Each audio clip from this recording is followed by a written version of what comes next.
जय भीम। हम लोग अभी सीतापुर पुलिस लाइन में और अरेस्ट किया गया है। और अपराध आपको पता, अपराध ये है कि भारतीय जनता पार्टी की तानाशाही सरकार जो इस देश के अन्नदाता के हौसलों को नहीं कुचल पाई, उसके आंदोलन को नहीं कुचल पाई, तो उन्होंने आज किसानों को कुचल दिया। 3 से 4 किसान भाई आज हमारे बीच नहीं रहे, वो शहीद हो गए। लेकिन जालिम सरकार तानाशाही तो देखिए कि आज जब लगभग जैसे किताबों में हमने पढ़ा कि जलियांवाला बाग, जनरल डायर ने जिस तरह से निहत्थे भारतवासियों पे गोली चलाई थी, आज इस तरह के हालात जो हैं उत्तर प्रदेश में लखीमपुर खीरी में देखने को मिले। और ऊपर से तानाशाही देखिए, अपराधियों को पकड़ने की बजाय, उन आरोपियों को पकड़ने के बजाय जो लोग किसानों की हक की लड़ाई को आगे बढ़ाना चाहते हैं, जो चाहते हैं किसानों को न्याय मिले, किसानों की मांग पूरी हो, उन लोगों को गिरफ्तार करने का काम उत्तर प्रदेश की पुलिस, उत्तर प्रदेश के निकम्मे मुख्यमंत्री के इशारे पे करने का काम कर रही है। मैं पूछना चाहता हूँ, रात के 2 बज रहे हैं, क्या उत्तर प्रदेश में पीड़ितों का दर्द बांटना, उनकी लड़ाई लड़ना, उनके बीच जाना, उनकी न्याय की आवाज़ को उठाना अपराध है?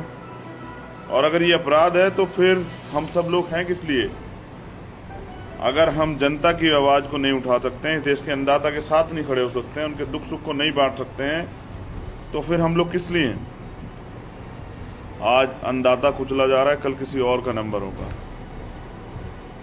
हमें बात समझनी पड़ेगी कि अगर अन्याय को बढ़ावा दिया जाता है तो वो न्याय के लिए खतरा हो जाता है। जो हालात आज उत्तर प्रदेश में हैं उसके लिए हम सब लोग जिम्मेदार हैं।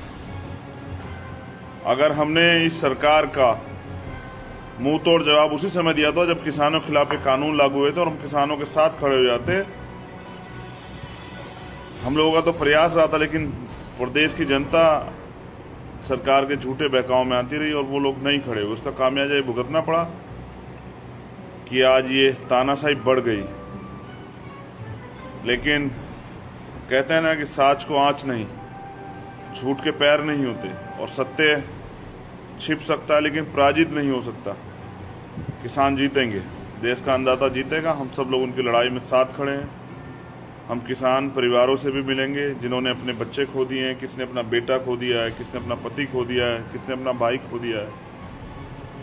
उन अपने परिवारों का दुख दर्द भी बांटेंगे, उनकी लड़ाई भी लड़ेंगे और उनके साथ कंधे से कंधा मिला के इस सरकार को जवाब भी देंगे।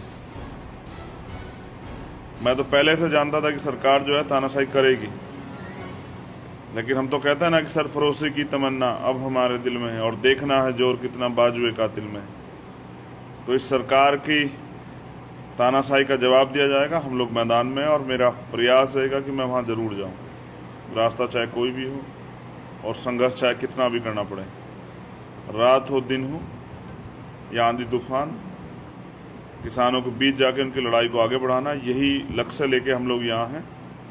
और बहुत सारे साथी भी हमारे साथ डिटेन हुए हैं, लेकिन सबके दिल में एक ही पीड़ा है कि हम यहाँ खुशी से नहीं है रात के 2 बजे। अगर हैं तो अपने देश के अन्नदाता की लड़ाई लड़ने के लिए, उनके साथ खड़े होने के लिए, विश्वास दिलाने के लिए कि हम उनके साथ खड़े हैं। ये लड़ाई लड़ी भी जाएगी और जीती भी जाएगी। जय भीम, जय भारत, जय जवान, जय किसान।